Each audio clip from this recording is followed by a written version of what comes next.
What's up, y'all? This is your girl, Miss J, and I wanted to have a very serious conversation with my parents today.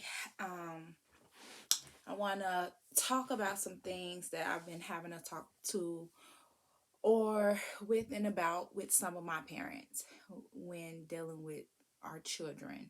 Okay, and this has come up a lot these past 2 weeks with me either reassuring parents or telling them some ways or some of the things that they could do to, sorry, to be more involved in their child's life. Um, out here in Tennessee, like in Knoxville, there was a school shooting. My cousin told me that he was at work one day and um, the somebody came into the classroom and said something off the wall about one of the students uh, being shot and killed, and he was like, I'm the teacher, and it messed me up. How am I supposed to teach after that? I wasn't expecting that. They didn't give him a warning either. And we kind of had a conversation about it, and he was, how am I supposed to teach after that? And I was like, don't teach. Sit there and have a very important and candid conversation with your students. It's okay for us to tell our students, our kids, our children, how we are feeling in those moments.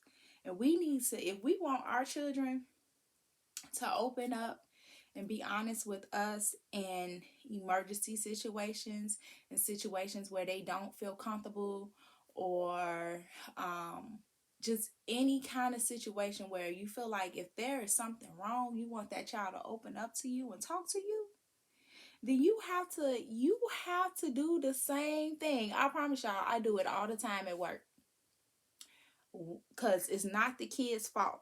It's not the children's fault. It's not my students' fault when people piss me off at work. Okay? And I know we not supposed to let other stuff get to us, but we human too, right? And sometimes I just got, my whole mood may change, right? But it's not fair to my students. So I'm gonna tell y'all now, I teach three-year olds in this moment. You know what I'm saying? I'm working with 3-year olds, 3 and 4-year olds. And every time somebody make me mad, they could see it. They could feel it, because there's a difference, right? They could feel that energy. And I gotta sit down, and I literally sit my students down and I talk to them. I would say, like, if a teacher has pissed me off because they treated my students, I don't play by my babies, y'all. Don't do my kids like that. And I have to keep my professionalism and not go off on somebody, and and keep my composure and stay calm, because the children don't know what's going on. They don't know that was mad, rude, and disrespectful. You know what I'm saying? I have to take a breather. I say, hey, we're gonna shut the lights off. Everybody crisscross applesauce. Miss J, right now, I am upset. And anytime you tell your students you are upset, they love you dearly. They like, ooh, they sit down and they get quiet. They respect. That's crazy. The children respect me enough to even give me my time to sit down and process my thoughts. If I sit there and tell them, y'all give me Shay a minute, cause whoo. And of course, naturally, they want to know what's wrong. They want to give me hugs and all type of stuff, because they don't like to see their teacher upset or mad. And I sit down and I explain to them. I don't give them the whole story, but I give them the most important parts. Somebody said something rude and disrespectful or demeaning, or they did something that I didn't appreciate that affects y'all time or what y'all got going on, and it upset Miss J. It upset me a lot. And right now, I need to calm down. So can y'all help me calm down? Let's let's let's get into our breathing positions. Who can y'all tell Miss J what to do? And this is what I'm telling my students. You feel me? Can you tell Miss J what to do? And then sit there and then go through those steps. All those steps that I've been teaching them throughout the whole year. They'll walk me through it because they want me to calm down. Okay?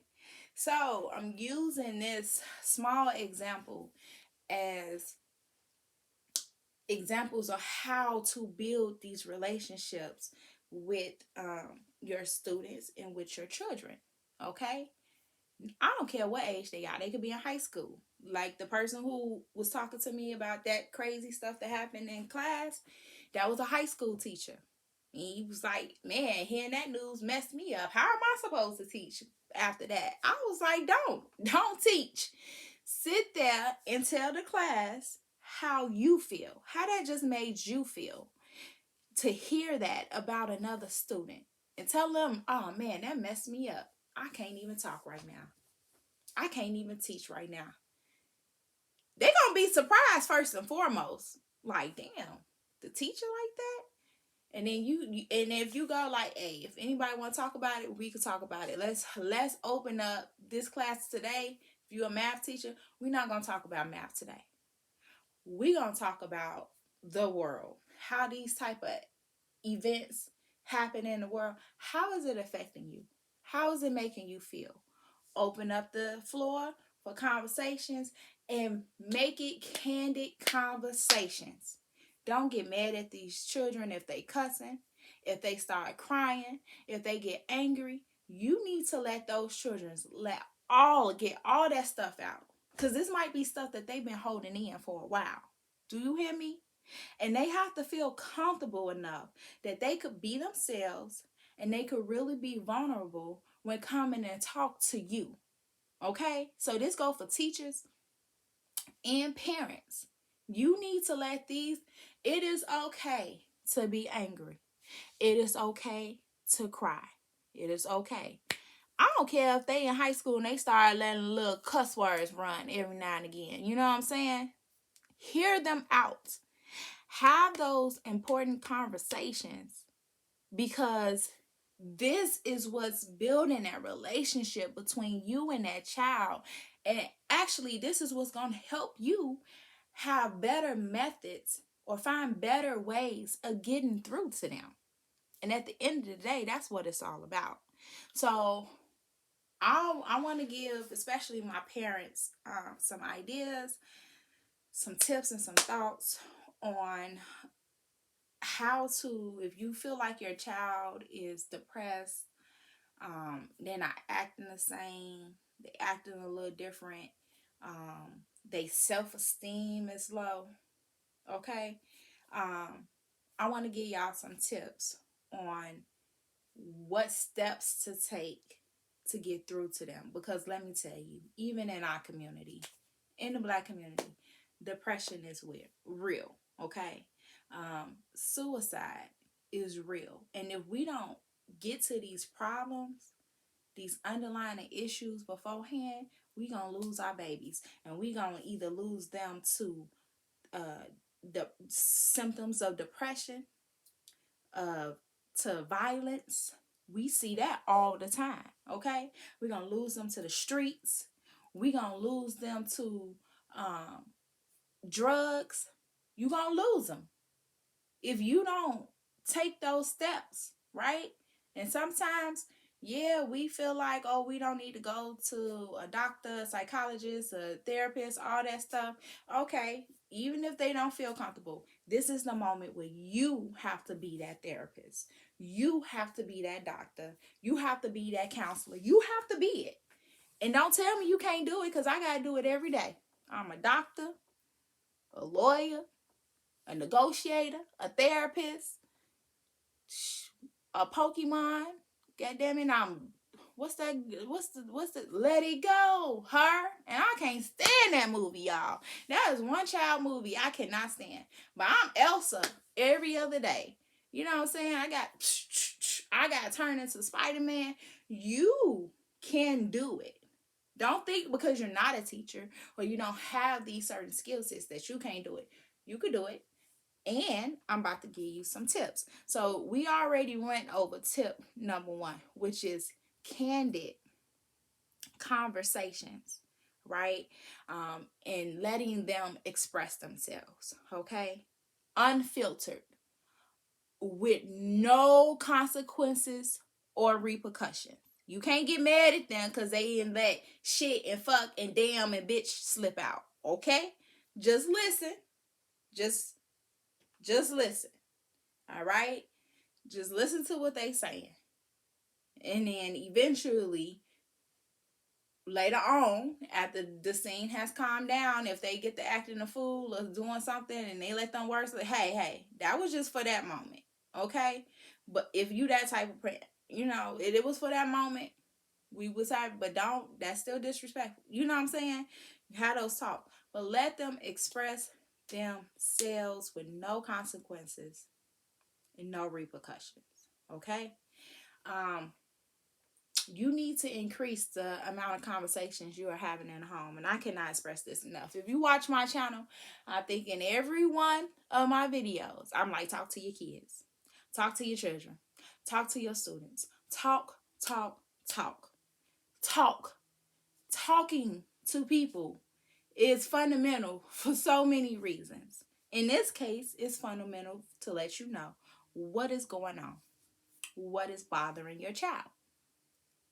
So talk, and not only try to get them to say stuff, as I said in my first example, what the teacher was like, oh, that messed me up. I couldn't think. How am I supposed to teach after that? All right. And I said, don't. You need to tell those students how that made you feel. That goes for you too, mom and dad at home. You know how much stuff that I learned about my parents in older ages that I wish I would have known when I was a lot younger. You know how many generational curses that we could be breaking if we were just aware of certain things. Certain stuff repeat itself. And I'm going to say this, when your child gets to those teenage years, and they think that you don't understand and you ain't been through it and you don't know what the hell you talking about because that was in dinosaur ages and all that stuff, that's probably because you too busy talking at them and not talking to them. Let me write that back and say it again. You too busy talking at them and not to them. They don't know who they mama and daddy is. They don't know what you was doing or what you was into before they came along. They don't know. And I know it's common for us to try to hide that. But you let the children make their own assumptions. It could be quite funny. I ain't gonna lie. My little sister, I ain't never gonna forget my little nephew who got into kindergarten. And the question was, what was the question? He told all her business, y'all. But the funniest question was, and spelled the words right. It was funny. I ain't gonna tell the whole story. I'm just gonna say this one question that was in it.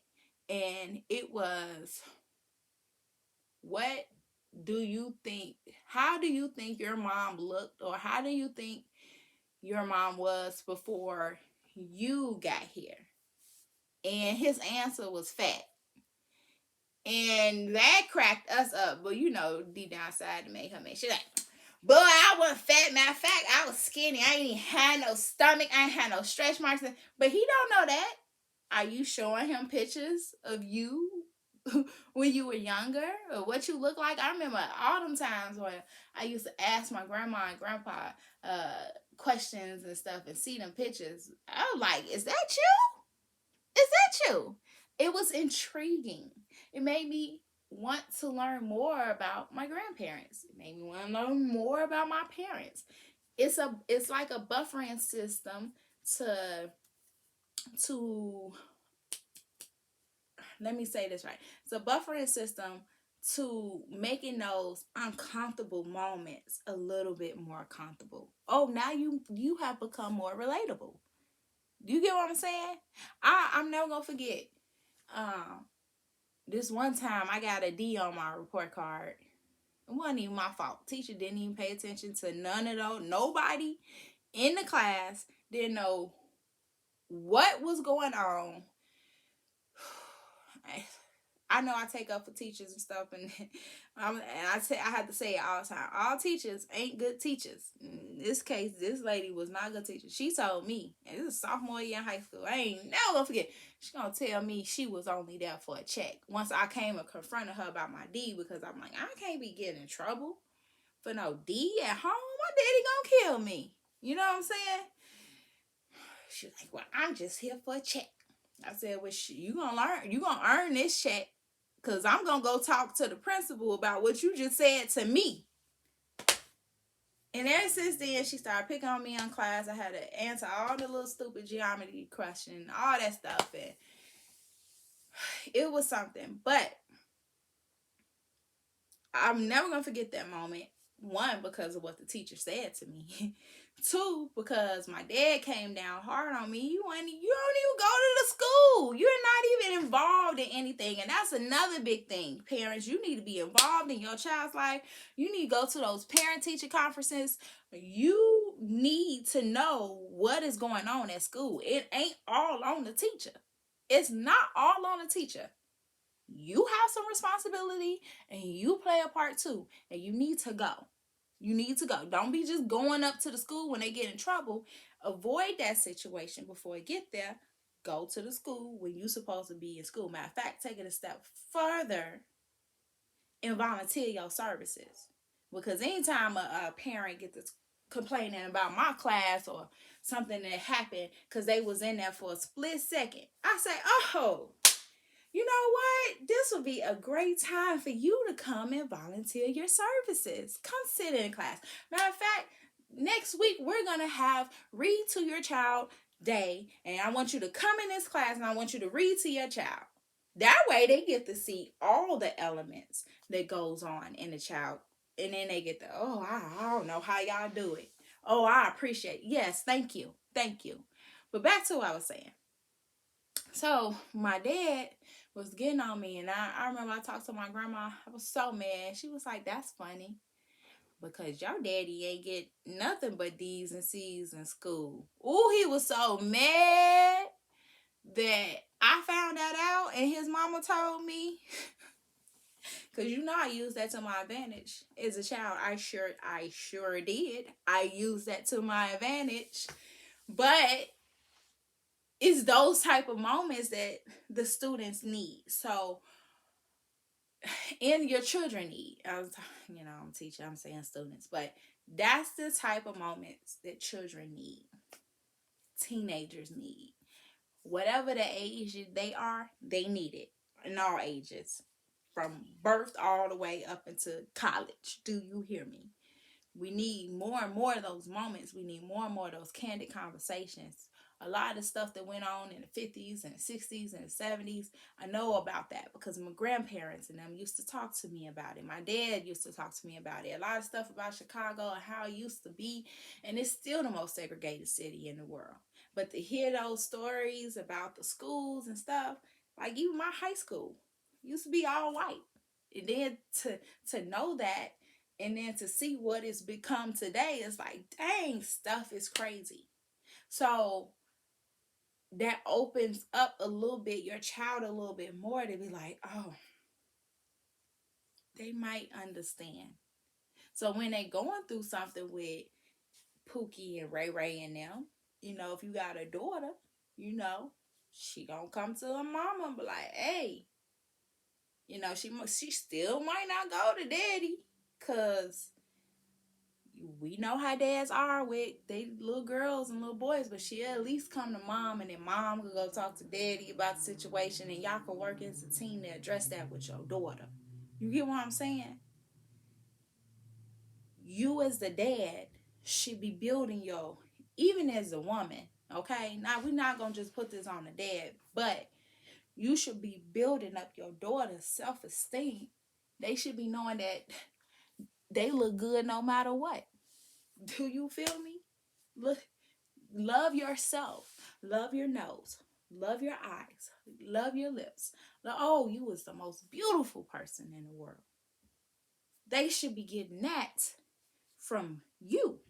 It starts at home because we already know how cruel the world is. But what values and things are you instilling in them at home? So that when they go and they step out into that cruel world and somebody say something out of pocket to them or out of line to them or try to beat down their self-esteem, it could roll off their shoulder because they know I'm I'm black, baby. I'm the essence of beauty. You feel me? Are they doing that? Are you doing that at home? Are you? If you know your child struggle with self-esteem problems, we have to do creeds and all type of stuff at school. Like I know some principles by Kwanzaa by heart because every day we had to say Umoja, Umoja, celebrate Umoja, Umoja, unity. You know, I know that stuff, right? Remember we had to sing Our Country, 'Tis of the Sweet Land of Liberty of the I. See, we don't even sing that no more, but I remember that. You know what else I remember? And I told y'all this in a couple of other videos. Hey, black child, do you know who you are? Who you really are? Do you know you could be what you want to be if you try to be what you can be? You get what I'm saying? I am somebody and I want to be, not because of my color, but because I'm me. Marian Anderson, Leonton Price, two little girls sang so nice, study hard and practice long and fill the world with a beautiful song. Those are things that I remember that was instilled in me and a child. If you gonna fight, better put those hands up. Better not fall. Better not get back into a corner. Those are some of the things that I remember that was instilled in me. But you were smart. You were beautiful. Now, was negative things said to me as a child when my dad and my mama got mad? Yes. Yes, yes, yes. But guess what? More positive things about myself, about my culture, about my heritage, about where I come from, about where black people come from, you know, how we got here, and all of those things that was instilled in me too. Do you know how many times a little racist white person or a little racist Hispanic person has come to me as a child and said, go back to Africa? Baby, my response would be, I would if I could, boo. Africa, the truth.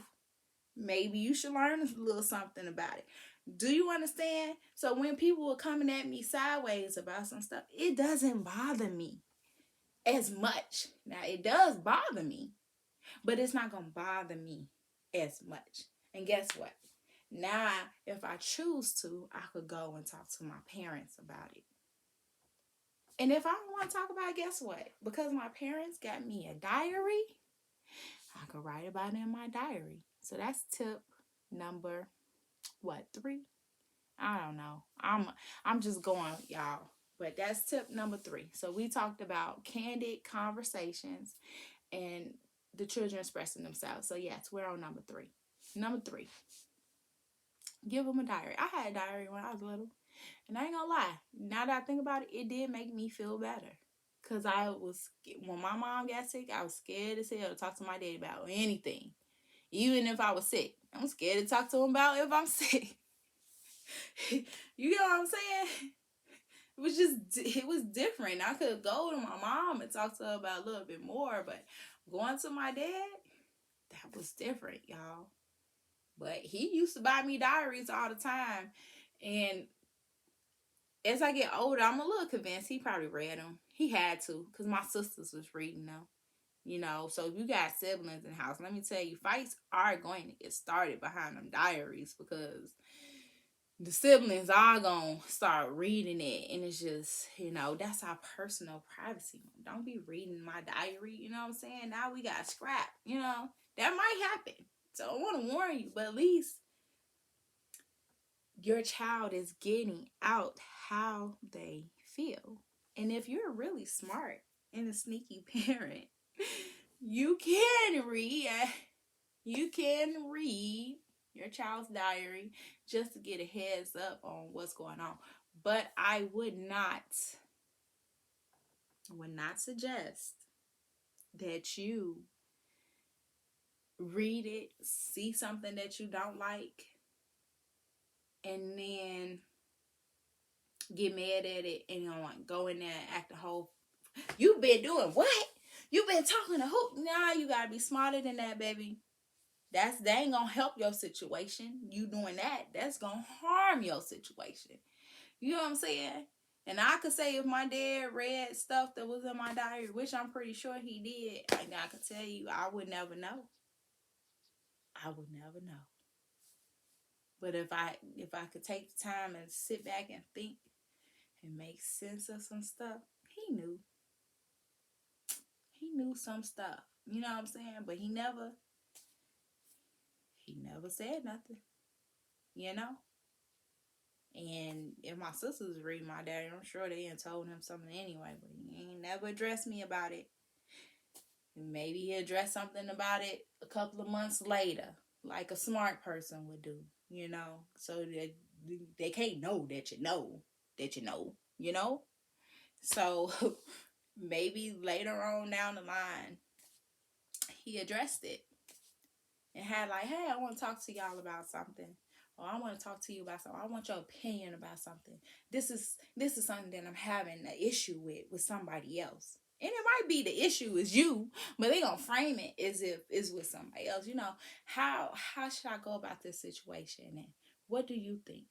And those type of questions. So what do you think about this? If your child is into dating, hey, and you work in a social sector, you a teacher, you work at the library, you work at a school, you work at a college, you work at a child care center, you work at the police station, you work at anything social, I don't care what it is. Hey, how that come in the house, you be like, your child sitting down, talk to them. Hey, do you know what happened today? Somebody came in the police station, this happened to their child, and this is really scary. So what do you think about this? Cause you and have that, use your situations and the things that you're going through and that you're experiencing and that you're seeing in your life to have those hard conversations with your child. I know the number one hard conversation for parents to have with their child is about sex. Hey, this happened today. One of these students at the school got raped. And it's just crazy. I remember in high school, a girl that I didn't even know, I thought she was gay. I ain't gonna lie. I didn't think she even liked men, but she was, and she was in a relationship with somebody. And that man choked her, beat her, stabbed her, shot her, and threw her body in the Chicago River. That mess, that was crazy to me. Like, oh my God. And she lived around the corner from my house. I remember that. And I was young, but I had to have conversations with my sisters because it ended up getting on the news. And because she lived so close to the house, it was like, what? Then we had to end up having a conversation with our dad because she lived so close to the house. You cannot be afraid to talk to your children. You cannot be afraid to talk to your students and have these real life, real deal, Holyfield conversations. They need to know, regardless of how hard it is for you to talk to this person. Okay, so we talked about candid conversations because that's gonna be the topic throughout this whole thing. You're gonna have to talk to them.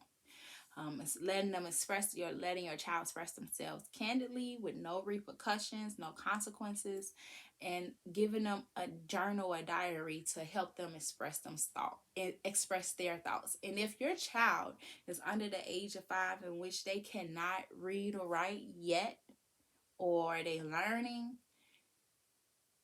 this is what you do.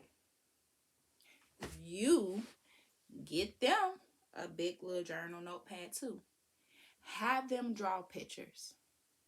Okay? And I know y'all seen this in the movies, in the scary movies where the kids is draw. That ish is real. Okay? All right? Anytime you want to know something for some kid that can't verbally express themselves, it would be verbally expressed through pictures. Okay? And then let that be part of your routine with your child. It's gonna help on more than just them expressing themselves, but it help with language and all type of other stuff.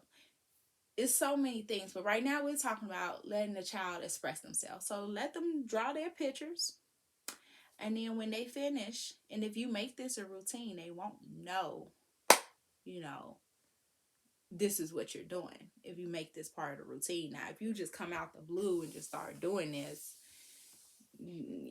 some of these children are smart. They'll figure it out. Like mommy and daddy being nosy.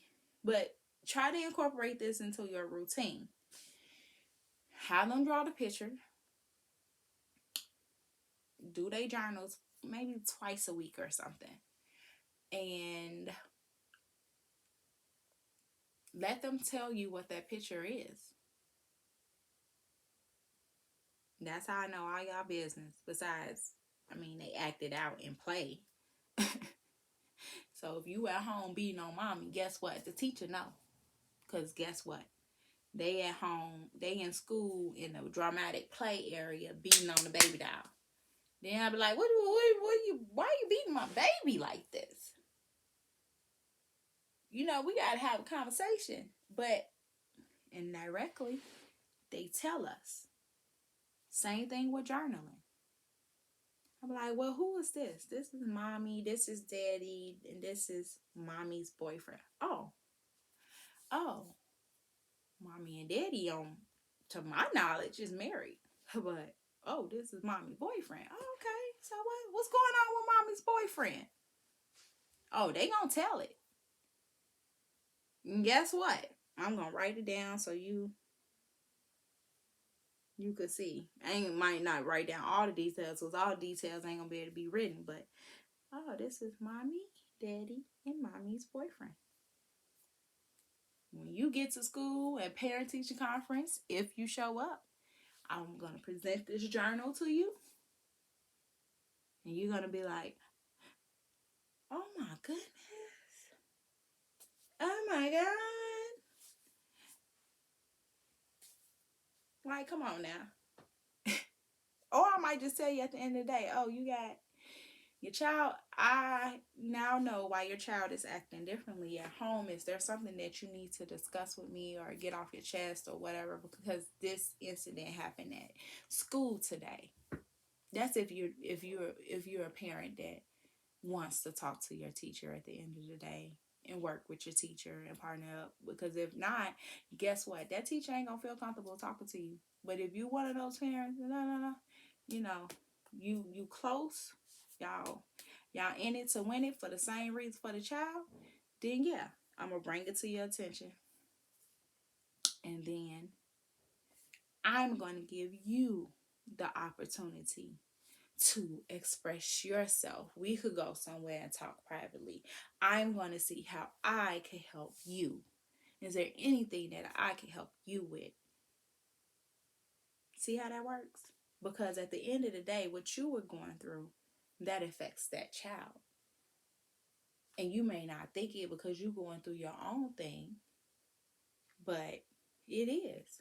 How I mean, children think that they're the reason that mommy and daddy broke up, or that they're the reason that mommy and daddy got a divorce, and now they have all of these thoughts going through their heads and they don't know what to do or how to feel.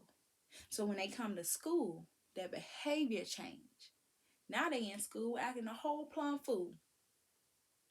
And if I'm a good teacher, I know this ain't typical of that child. What is going on? And guess what? If you a lying ass parent, you ain't gonna tell me what's going on. You like, this just how they act. No, it ain't. I got your child in here just as much as you got them at home. This is not normal. But guess what? Consistency through work and through play will tell me what's going on. And you not even realize it. And then, bam, we end up having a conversation that you was trying to have from anyway. So why not get to the root cause of the problem ahead of time? Because that is what any person in the social, we're supposed to help. Okay? I want y'all to know that we are supposed to work together. That's the whole part.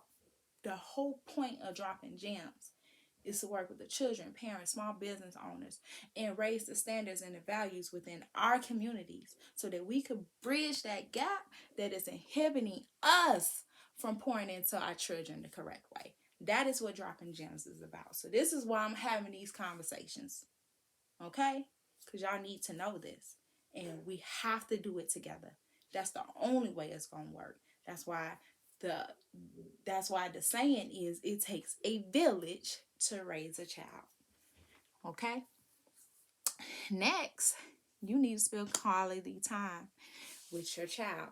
Now, I've made posts and I've told you, yes, you should not feel bad for doing what you need to do in order to take care of your child. I get it. You know, some of us is out there, we're working. We working 2-3 jobs to pay the bills.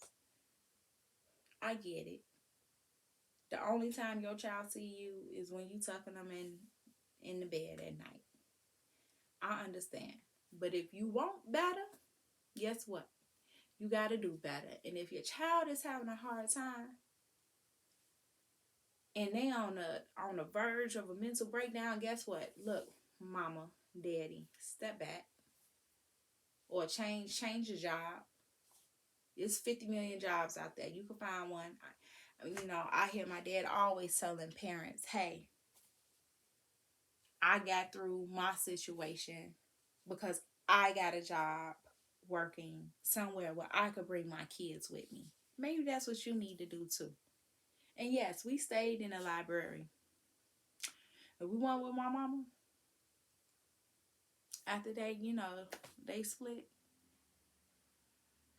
We stayed in that library. Ain't no Chicago Public Library that I could go.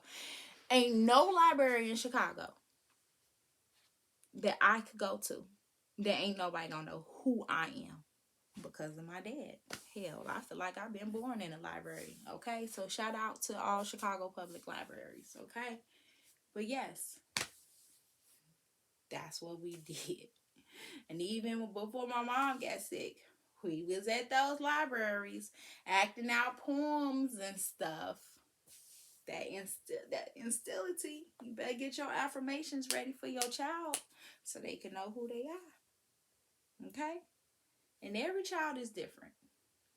Every child don't receive love the same.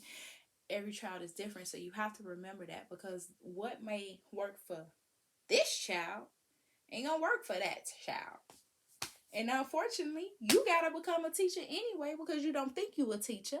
But all learning starts first at home. But you gotta become a teacher anyway. Because thing one and thing two are two crazy different things.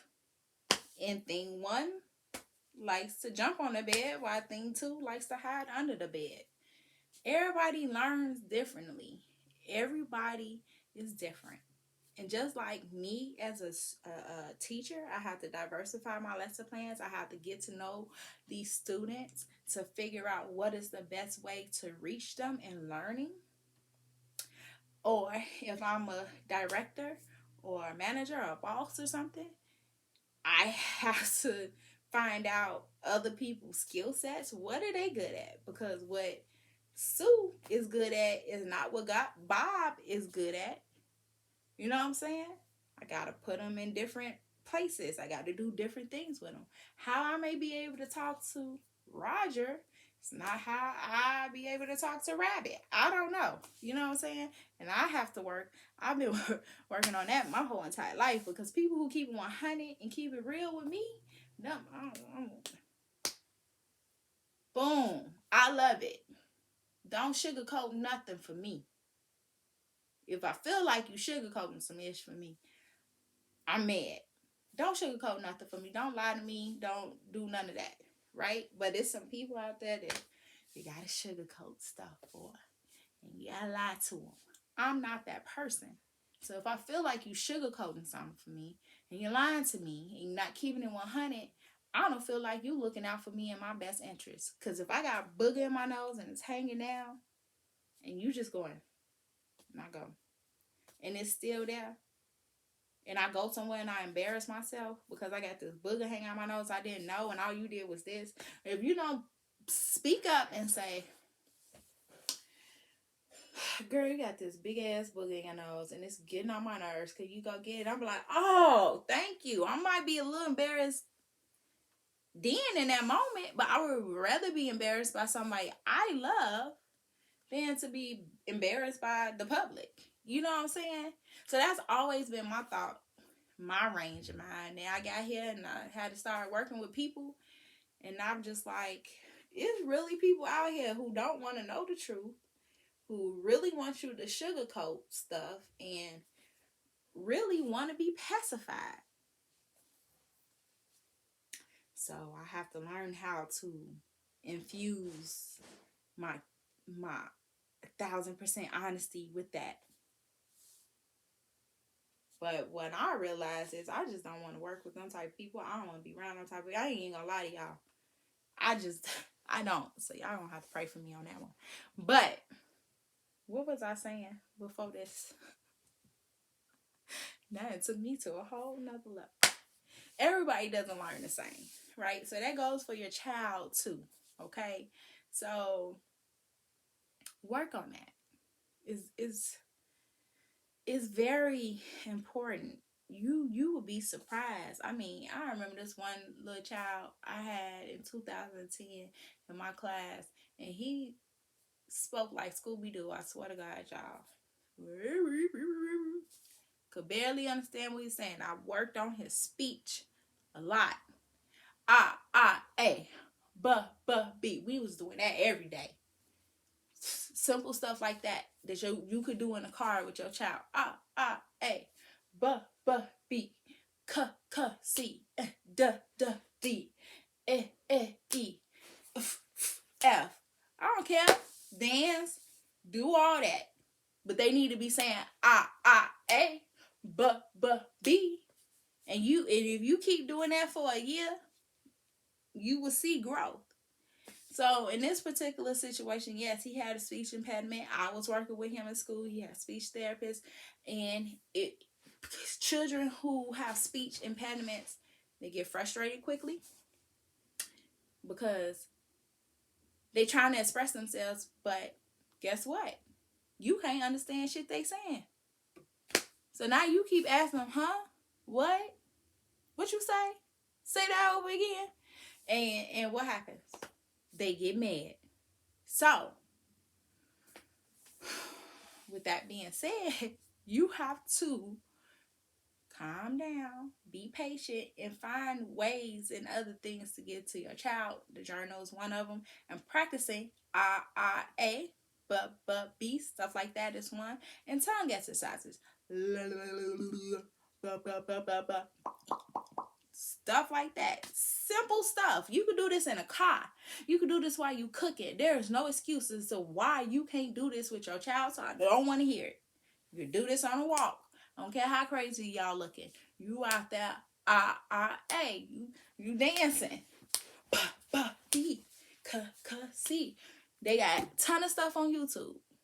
But this child, we was making progress, and He loved music. He loved Michael Jackson. I mean, he knew all the Michael Jackson songs. He could sing. You knew what he was saying when he was singing Michael Jackson.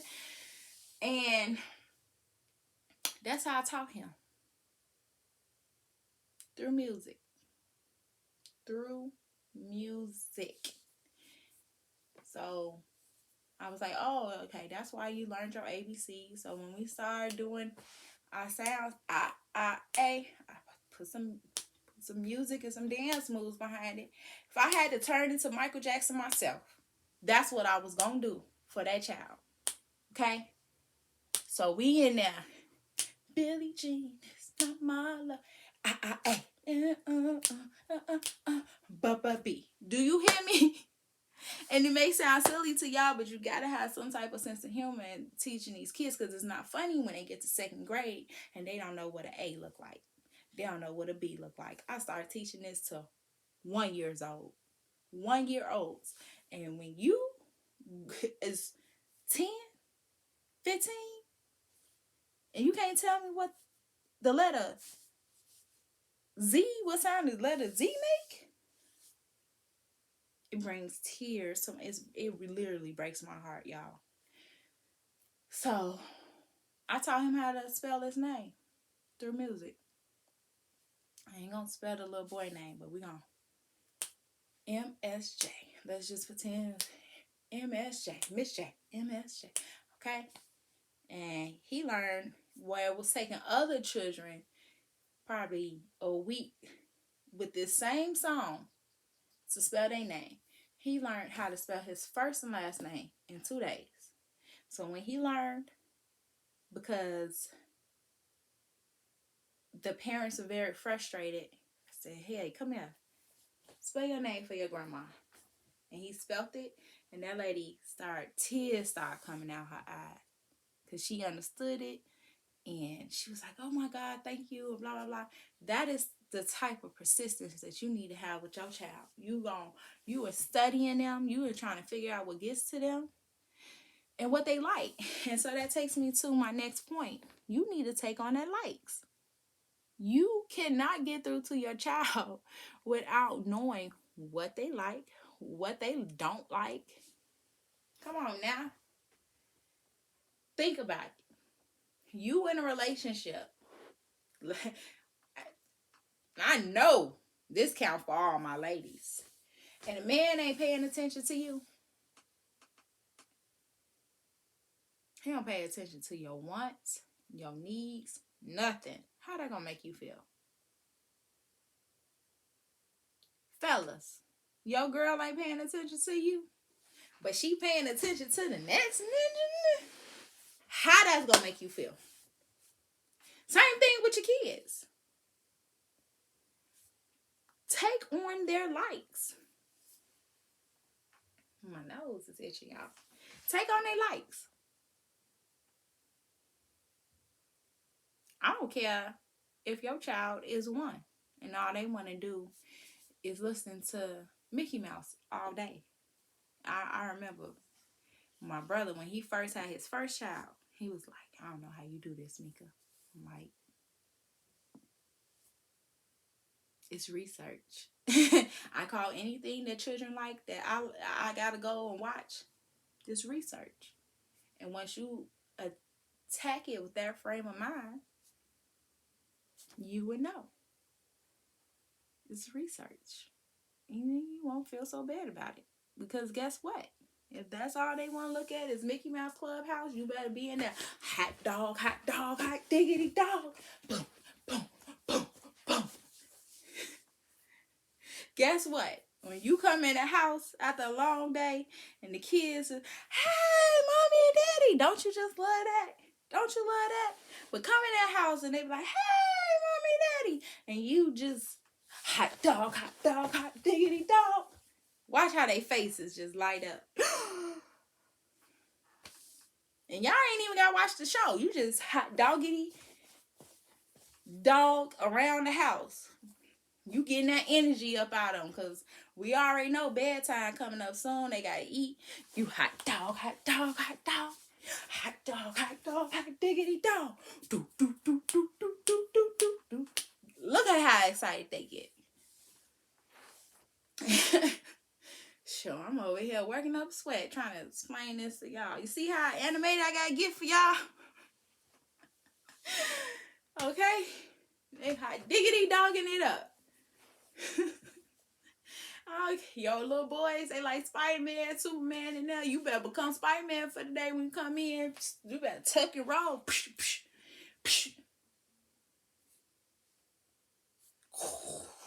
I am Dark Vader. Luke, I am your father. Watch how they just they gonna eat it up. Cause they be like, Mommy, Dad, how you know that? You know? And then if it's something that you don't know, be like, oh, I didn't know that. Teach me. Teach me. Let them, boy, children love being a teacher. Let them be the teacher. You know what I'm saying? When I was in high school, I still love art to this day. When I was in high school, I took art. I would have took it all 4 years if they would not have made me take music one of them years. I like music. I just don't like playing it. Okay. Oh, I was so mad. Oh, and he knew. My dad knew. He knew I was mad. Oh, he knew I was so mad. He bought me. I asked for, I think, from 7th grade all the way to, I want to say, freshman, sophomore year in high school. I asked for an art easel and some paint every year. What you want for Christmas? Art easel and a paint. What you want for Christmas? Art easel. I never got it. And to this day, I'm slightly still mad at my dad. The only reason I probably did not, I let it go a little bit because he did take me to this art museum called Original Black Designers, OBD. I don't know if they still out, but he took me to this art thing in my senior year. So I think I let it go. And then I also let it go because I gave the keyboard that he bought me one year for Christmas to the guy, my high school sweetheart at the time. I let him have it because he wanted to be a rapper. Okay, let me support your dreams, boo. Here, take my keyboard. And your daddy bought you this. You said, yeah. It ain't doing nothing but collecting dust. Cause guess what? I'm not about to play this. The only thing I know how to play to this day, Twinkle Twinkle Little Star and Mary Had a Little Lamb. That's it. And that's because my uncle taught me how to do that. I was not interested in playing piano. That was not my desire. And guess what? And because it was not my desire, I don't care how much music stuff my dad put in front of me. I'm a little stubborn. I was not gonna even try. In my mind, you not even taking the time out to nourish what I am telling you that I like. So why should I try?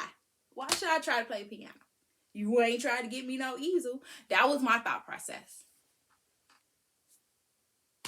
Now, imagine some other stuff your kids like. What's their thought process when you're not taking on their interest? You mad because the house ain't clean and this, that, and third. They mad because you won't help them with their homework. We just in the house, everybody mad. Because nobody's listening and communicating to one another. You're not taking your child's interest seriously. And so they gonna get to an age where I'm like, why should I take you seriously? It doesn't matter to you. Why should it matter to me? That's real. That is real. I remember, I ain't gonna say who this was, so I already know they're gonna get mad. But this particular person had a child that was good in basketball. Senior year, the child quit basketball. That parent was mad. They just knew. Oh, My baby got the skills to make it to the NBA. He this, he that, da da da da this, da da da that. Mad, like super mad, pissed, mad that they quit basketball. And all they wanted to do was play for recreational purposes. And so I had to come in and intervene because it was like fighting, all type of crazy stuff going on in the house, y'all. So I come, pull the person to the side,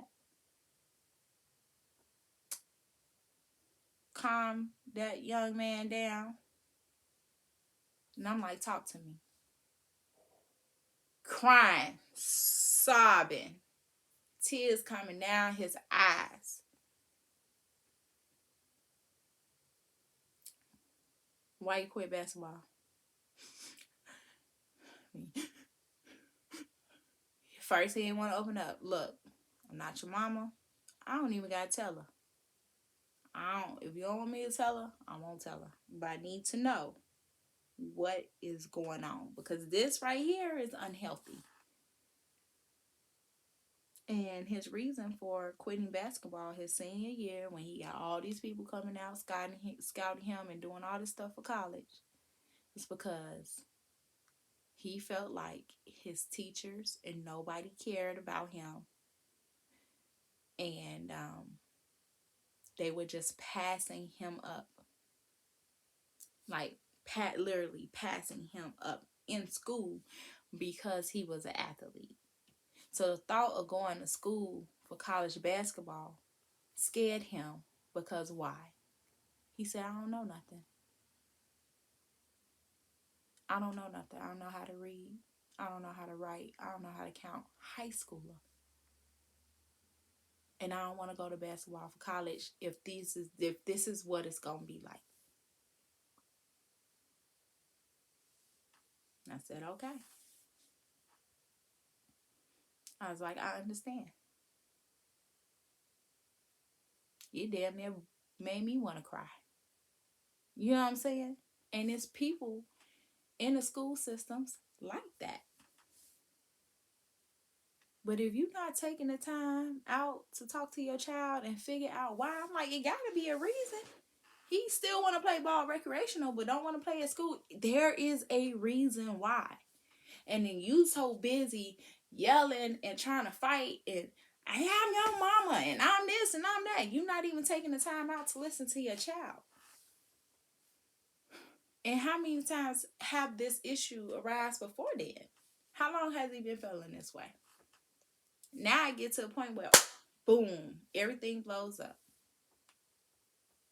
And now you mad because you think, oh, this is going to be my meal ticket. You know what I'm saying? And I ain't saying this is the way this person was thinking, but it could be some parents out there like that, like, oh, we going to the NBA. But because you don't care about that child, the teachers don't care about the child, the coaches don't care about the child. He like, what? I don't give a fuck about basketball. I want to know how to read, write, and count. And how is me as a person on the outside looking in who work with kids every day, who work with students, who have seen how the system treats, especially our students, I can't get mad at that. And I could sit here and I could try to explain it to the parent all I want, but if you're not ready to listen and comprehend it, your relationship with your child is going to be severed. It's going to be torn. It's going to be complicated. Until you want to listen and until you want to understand, it doesn't matter. So it's like real life, real life situation. I mean, when I say I got stories on top of stories, I'm not playing about this. I'm not. And y'all need to talk to your children because let me tell you something, parents, you are at fault 95% of the time. Yes, I did just make that percentage up. That is based upon my experience and dealing with these children and learning about their situations. Let me tell you, you are at fault 95% of the time because the first thing that happens is I say, Have you told this to your mom and your dad? And I could guarantee you, I can't even remember a time when a child said, yeah, it might have been one or twice, yes. And then the answer after that yes came, they don't care. They want me to do things their way. You know how much further your child could get if you take on what they like? Hell, they might think they like it and may turn out that they don't even like it. And you win anyway. So what's the problem with trying? That's what I don't understand. What is the problem with trying? Because you're not going to get nowhere just trying to do it your way because you the parent and you said so. That that don't work all the time. Be like, okay, you said so. And guess what? They get older. They still living at home with you. They still don't know how to read, write, count. They don't know how to take care of themselves because it had to be your way. It had to be your way and how you wanted it for their life. Now, when you gone, when you die, what's going to happen to your child?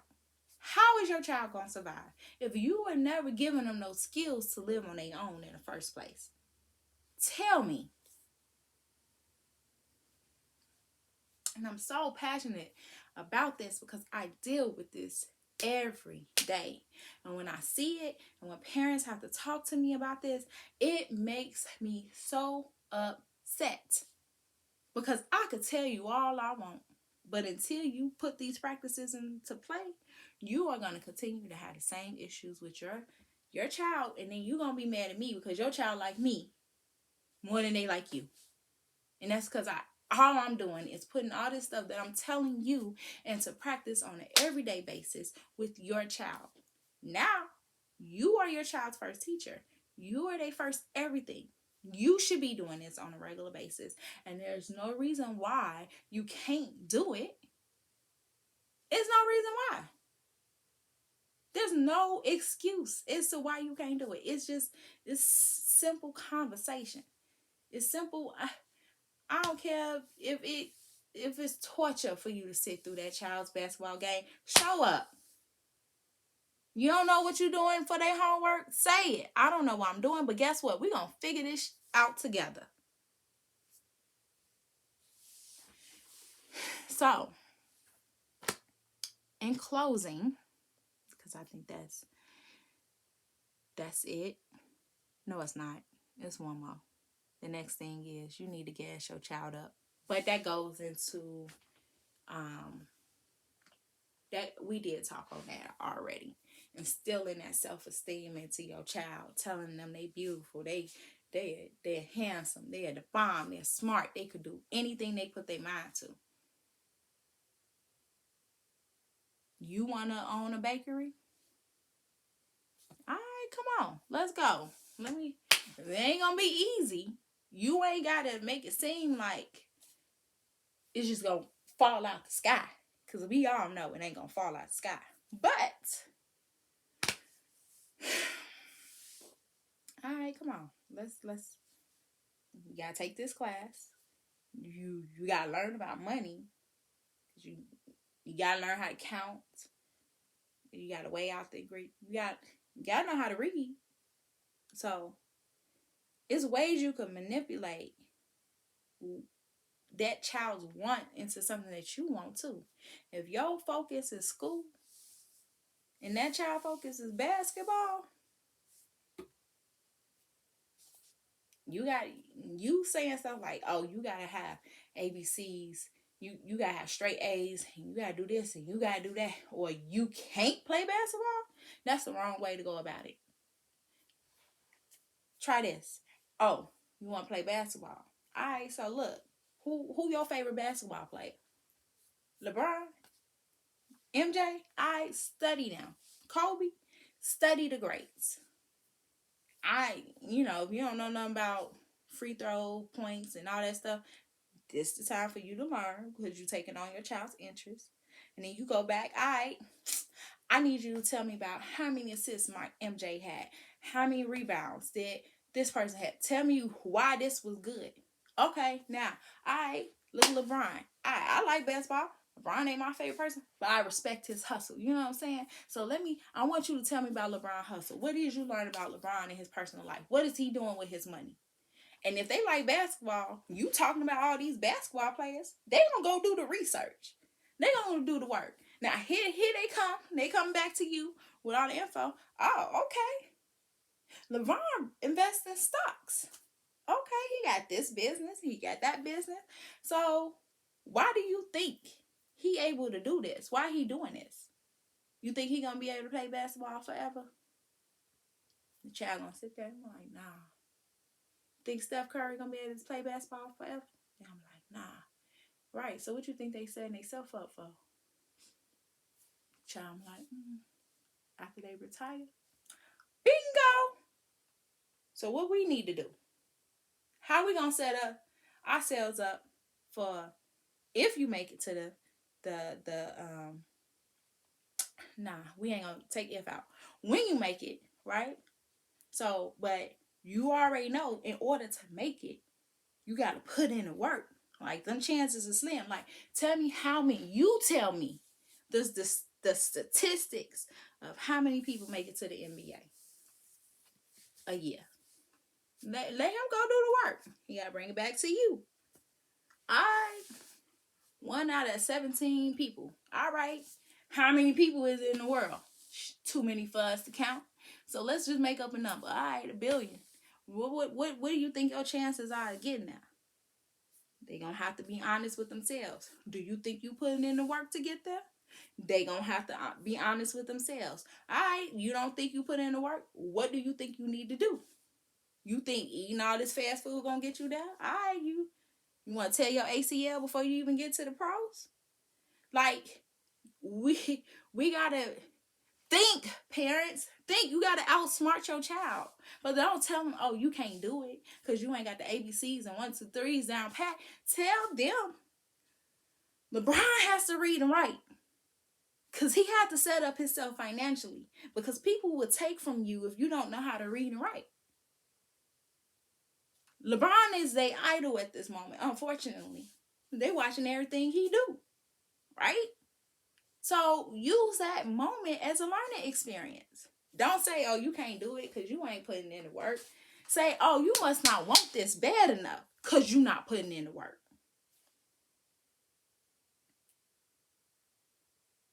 And sometimes we just all need a little reminder. Hell, I need a little reminder every now and again too. How bad do you want it? How good do you think you are? Like, I'm good. You good? You good. You good? Do you think you good or do you know you good? You know, like you need to gas them up. Pour into them, pour into those children, pour into their dreams. Okay? Now that's what I mean. You know what I'm saying?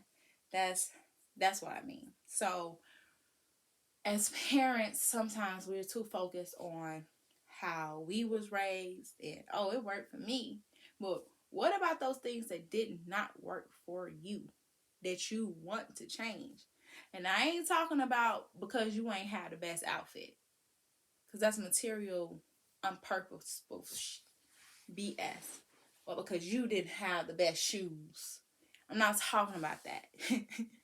But what were some of the things in your life that you didn't really you wish you had?